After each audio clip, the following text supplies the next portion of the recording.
Bonjour à toutes et à tous, je suis très heureuse de vous retrouver pour ce nouveau journal. Nous sommes le jeudi 26 novembre et tout de suite, voici les titres. Au chapitre Solidarité, nous parlerons de la collecte nationale lancée ce jeudi par la Banque alimentaire. Jusqu'à samedi, collectivités, particuliers et entreprises sont appelés à donner toutes les denrées alimentaires qu'ils souhaitent. Et pour faciliter la collecte, plusieurs centaines de bénévoles vendéens seront dispersés un peu partout dans 150 grandes et moyennes surfaces du département. Rencontre avec l'une de ces équipes. Au chapitre santé, nous évoquerons la campagne de vaccination contre la grippe qui a commencé depuis plusieurs semaines. En Vendée, près de 120 000 personnes ont reçu un bon de prise en charge gratuit pour aller se faire vacciner. Chaque année, pendant cette campagne, le débat sur l'utilité du vaccin est relancé. Certains préfèrent prévenir avec d'autres traitements quand les autorités insistent sur son utilité. Nous tenterons de démêler tout cela dans cette édition.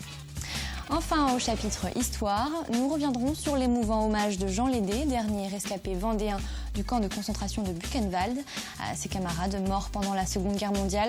Samedi dernier, il a déposé une gerbe devant le monument aux morts de Muron en Paris et annoncé son retrait de la vie publique. Déporté en 1943, survivant d'un camp de travail nazi, il veut également arrêter de se souvenir. Portrait dans notre journal. Nous ouvrons cette édition avec la collecte de la Banque alimentaire qui débute ce jeudi partout en France. Jusqu'à samedi, particuliers, entreprises et collectivités sont appelés à donner tous les aliments qu'ils souhaitent en faveur des plus démunis. En Vendée, l'année dernière, 186 tonnes de denrées alimentaires avaient été collectées par les 1200 bénévoles répartis dans les différentes grandes surfaces du département. Un bon chiffre selon le bureau de l'association qu'il serait évidemment important d'augmenter cette année. Tous les dons sont les bienvenus, en particulier les produits avec des dates de conservation longues, voire des denrées non périssables. Élodie Pépin a suivi un groupe de bénévoles dans un supermarché de La Roche-sur-Yon. Reportage. Bonjour madame, ça serait pour faire un don pour la Banque alimentaire. Comme chaque année, depuis 1987, les bénévoles de la Banque alimentaire sont déployés aux quatre coins du département, comme ici à La Roche-sur-Yon. Objectif, récolter autant de denrées alimentaires que l'an passé. On a collecté l'an dernier 186 tonnes dans le département de la Vendée. Si on rapporte ça au nombre d'habitants, ça fait plus de 300 grammes en moyenne par habitant, ce qui est nettement supérieur à bon nombre de départements de la France. Donc cette année, on espère faire aussi bien. Et pour cela, près de 1400 bénévoles participent cette année en Vendée à la grande collecte. Parmi eux, des jeunes venus du lycée Branly, coachés par les plus âgés. Ce matin, on a eu cours, mais cet après-midi, on n'a pas cours pour venir aider les bénévoles à distribuer des poches. Je me sens mieux utile qu'au lycée, quoi. On a besoin de conserves, donc de légumes, de viande et les plats préparés. En Vendée, ces produits récoltés lors de la grande collecte représentent chaque année près de 14% de l'approvisionnement des banques alimentaires. L'État et l'Union européenne participent, eux, à hauteur de 25%. Enfin, le reste du stock provient des industries, des producteurs et de la grande distribution. Tout le monde est donc appelé à participer. On fait avec ses moyens, donc moi je pouvais faire 2 petites boîtes de conserve. Voilà. Un petit geste, personne n'est à l'abri du besoin. Il y a un écart qui se creuse de plus en plus entre ceux qui ont beaucoup d'argent et ceux qui en ont moins. Donc oui, je donne plus que d'habitude. Par les temps qui courent, c'est bien d'être solidaire. Voilà. Une fois récoltées, les denrées seront acheminées dans les 95 points de distribution du département pour ensuite y être vendues à 10% de leur valeur dans les épiceries solidaires ou distribuées gratuitement aux plus démunis. Et pour continuer sur ce chapitre Solidarité, ce mercredi se tenait la journée mondiale pour l'élimination des violences faites aux femmes. Chaque année, plus de 220 000 d'entre elles sont victimes de violences au sein de leur couple en France. En Vendée, 698 ont fait appel aux associations spécialisées pour être relogées ou tout simplement aidées en 2014. Alors, pour proposer de nouvelles solutions, la préfecture de Vendée, le département, la direction départementale de la sécurité publique, mais aussi des associations se sont retrouvées ce mercredi pour signer 3 conventions. La première prévoit la mise en place d'un dispositif de téléprotection pour une intervention très rapide en cas de grand danger. Concrètement, un portable serait fourni aux femmes menacées. La deuxième permet l'éloignement du conjoint violent du domicile. Et enfin, la troisième convention permettra aux femmes d'être mieux écoutées et prises en charge par les services sociaux du département. Des permanences d'assistantes sociales seront organisées dans les différents commissariats et compagnies de gendarmerie.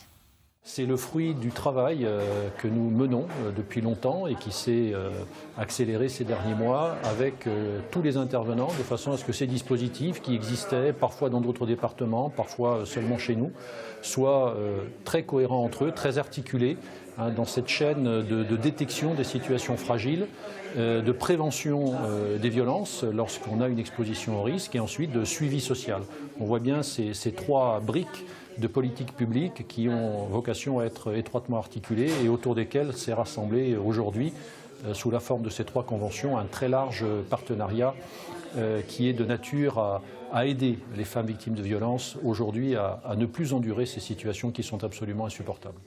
Politique à présent avec les élections régionales et la suite de notre tour d'horizon des principaux axes de campagne des 10 têtes de liste en Pays de la Loire. Ce soir, le socialiste Christophe Clergeau, chef de file de la liste d'Union de la gauche et des écologistes. Outre ses propositions en termes d'emploi, de formation ou encore de développement économique, il nous parle de sa vision de l'avenir de la région. On l'écoute. S'il y a 2 points que je dois retenir dans ma vision de l'avenir de la région, c'est une région où chaque femme, chaque homme peut accéder à la formation, être un citoyen actif et accéder à l'emploi. Le deuxième élément, c'est la qualité de la vie en Pays de la Loire, la qualité de la vie, le lien social, le plaisir de partager ensemble la culture, la citoyenneté, la vie associative. Donc je crois à cet équilibre entre l'humain, le développement durable et le développement économique. C'est ça qui est le secret des Pays de la Loire. Voilà, et puis 8e liste dans l'ordre établi par la préfecture de région, communiste avec un S, une liste portée par Olivier Terrien. Il nous présente lui aussi ce qui est au cœur de sa campagne, promouvoir une politique au service du peuple et non au service du capitalisme.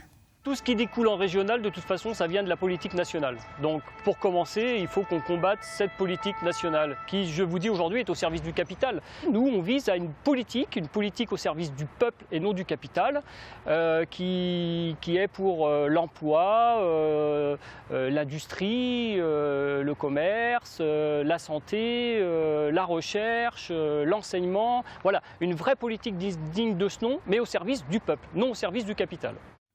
Parlons à présent de santé avec la campagne de vaccination contre la grippe qui a commencé il y a quelques semaines. Selon le réseau Sentinelle, le virus est encore très faible dans le pays, mais ce n'est pas pour autant qu'il ne faut pas s'en prémunir. Chaque année, le débat est rouvert sur l'utilité de la vaccination. Certains préfèrent prévenir la maladie avec des traitements alternatifs comme l'homéopathie, quand les autorités rappellent que le vaccin est important pour limiter les risques de propagation du virus. Nous avons tenté de démêler toutes ces questions au reportage Alix Lanos. Peur du vaccin, remise en question de son efficacité, le moins que l'on puisse dire, c'est que l'injection contre la grippe divise. J'utilise de l'homéopathie, de l'acupuncture, voilà, je pratique plutôt la prévention que le vaccin. Je suis aide-soignante, donc je trouve que c'est normal de se vacciner pour éviter la prolifération de la grippe. C'est non parce que je prends de l'homéopathie en octobre. En Vendée, ils sont 120 000 considérés comme population à risque à avoir reçu un bon de prise en charge gratuite de la CPAM pour se faire vacciner. Mais pour l'instant, seules 40 000 personnes ont suivi cette recommandation. Plus la couverture vaccinale baisse et plus le virus finalement se propage. Donc quand on est jeune et bien portant, si on ne le fait pas pour soi, on peut au moins le faire pour les autres. Le but, c'est surtout ça, c'est de se protéger soi-même pour protéger les autres et éviter des cas graves en fait, qui mènent à des hospitalisations. Particulièrement virulente, l'épidémie de l'année dernière avait en effet provoqué une surmortalité de l'ordre de 18 000 décès. Comme chaque année, la composition du vaccin a été modifiée en fonction des souches qui ont circulé dans l'hémisphère sud. Ici, des spécialistes scrutent les virus et leurs mouvements, et le cru du vaccin 2015 semble déjà bien plus efficace que celui de 2014. Tel qu'il est parti, il est fiable. Le vaccin a été modifié, pris en compte les nouvelles souches qui circulent, et pour l'instant, ce qu'on a observé dans l'hémisphère sud est très cohérent avec ce qu'on attend pendant le prochain hiver. Selon les observations menées ici, la grippe devrait vraisemblablement arriver chez nous début janvier. Rappelons qu'il faut attendre une quinzaine de jours après l'injection pour que le vaccin soit efficace. Ouvrons maintenant une page histoire avec le lancement du site internet soldatsdevendée.fr. Cette base de données rattachée au site des archives départementales compile toutes les informations relatives aux 130 000 soldats vendéens mobilisés pendant la Première Guerre mondiale. En entrant le nom de l'un de ces soldats, on retrouve son parcours militaire, son degré d'instruction, ses différentes adresses, mais aussi un descriptif de son physique et de son métier avant la guerre. Une mine d'informations qui va permettre de faciliter les recherches des enseignants lors des travaux commémoratifs, mais aussi simplifier les quêtes de vérité des particuliers férus d'histoire. Tout ce qui est à présent disponible sur ce site a été collecté par une équipe de bénévoles rattachés au service des archives départementales de la Vendée, après avoir décortiqué les archives de l'armée. L'armée, une fois qu'elle a repéré un jeune homme à la conscription, tient une fiche où elle suit toute sa carrière, depuis le service militaire jusqu'au jour où il n'est plus mobilisable, c'est-à-dire où il atteint les 45-50 ans, quelque chose comme ça. C'est pour ça qu'on va trouver les changements d'affectation, les engagements dans telle armée, la campagne d'Allemagne, la campagne d'Orient, les blessures, les citations, voilà, enfin c'est extrêmement riche comme en détail. À noter que vous pouvez retrouver toutes les informations sur le portail www.soldatsdevendée.fr qui s'affiche en bas de votre écran. Et pour contribuer à l'enrichissement de cette base de données, les personnes intéressées peuvent contacter directement les archives départementales. Il n'était pas encore né en 1914, mais Jean Lédé se souviendra toute sa vie de ce mois d'août 1943 où il est arrêté par la Gestapo pour acte de résistance. Trahi par un camarade de classe, il est enfermé à la prison de Nantes, torturé avant d'être envoyé avec son père dans le camp de concentration de Buchenwald. Aujourd'hui, Jean Lédé a 93 ans et il a passé une bonne partie de sa vie à raconter, témoigner de ce qu'il a vécu. Une manière de mettre en garde les jeunes générations et d'éviter que l'histoire ne se reproduise. Les derniers attentats de Paris l'ont beaucoup bouleversé et rendu très pessimiste. Mais maintenant qu'il a accompli son devoir de transmission, il souhaite se retirer de la vie publique. Samedi dernier, avec sa famille et plusieurs associations d'anciens combattants, il a rendu hommage une dernière fois à ses camarades morts pendant la Seconde Guerre mondiale. Reportage Élodie Pépin. Je vous remercie au nom de tous ceux qui sont morts. Et moi, je suis encore là. À 93 ans, Jean Lédé est le dernier Vendéen encore vivant déporté au camp de Buchenwald. Lui qui a passé sa vie à raconter son histoire pour qu'elle ne se répète pas, se sent un peu désabusé après les attentats. Quand on voit ce qui se passe autour de nous actuellement, vous savez, dans le monde entier d'ailleurs, c'est triste. Espérons qu'un jour, on sera tranquille. La tranquillité, c'est ce que souhaite aujourd'hui Jean Lédé. Les souvenirs, il n'en veut plus. Mais il a accepté une dernière fois de témoigner. Il y a une chose que je veux toujours que je vois, voyez-vous, c'est un petit Russe. Il y avait un petit Russe. Je le voyais avec un os qui était là, en train de manger son os. C'était de manger son os. Et c'était le petit camp, ça. Le petit camp, c'est le bloc 62, celui où on entassait les vivants avec les morts, tristement célèbre en Vendée.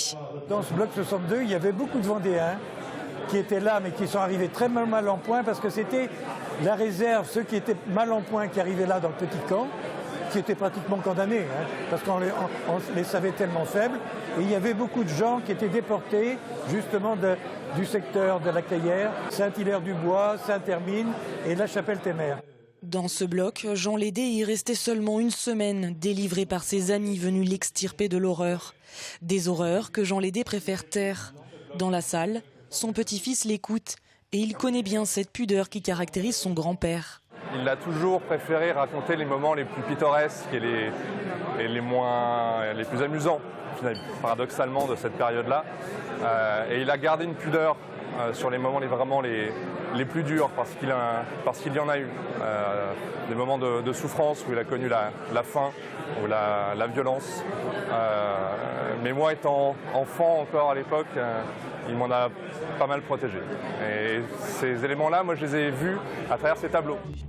Car Jean Lédé a trouvé comme moyen d'expression la peinture, une façon de retranscrire l'indescriptible. Une trace laissée aux futures générations, mais aussi des livres dont un mémorial où sont listés les 11 000 détenus français du camp de Buchenwald. Un travail effectué avec 2 camarades au lendemain de la libération, en seulement 3 jours et 3 nuits.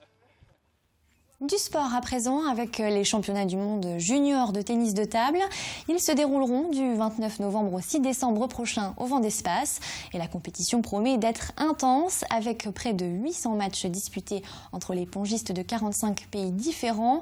Nous avons cependant appris très récemment que les équipes de Taïwan, Singapour et du Japon ne feront pas le déplacement en raison notamment des récents attentats à Paris. La compétition est bien maintenue et les jeunes espoirs français vont devoir rivaliser d'ingéniosité pour tenter de détrôner les grands champions chinois. Au total, ils seront 12 Français, garçons et filles, en lice pour le titre de champion du monde. Et d'après les organisateurs, le tableau promet d'être très beau. Un certain nombre de garçons sont dans les 100 meilleurs mondiaux, beaucoup plus encore de filles, puisque même on en a beaucoup dans les 50 meilleures mondiales. Donc les filles sont plus matures en tennis de table, donc elles sont très vite dans les meilleures mondiales seniors. Donc c'est dire le niveau qui va être, et le plateau qui sera présent au vent d'espace. Avant de refermer cette page de sport, un mot sur les matchs de football de national qui se tiendront ce vendredi soir.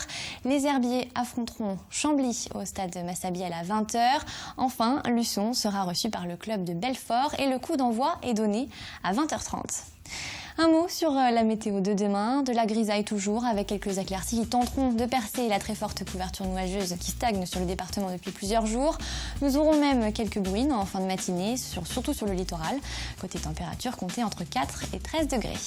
Les prévisions d'Armelle Pavageau arrivent tout de suite après ce journal.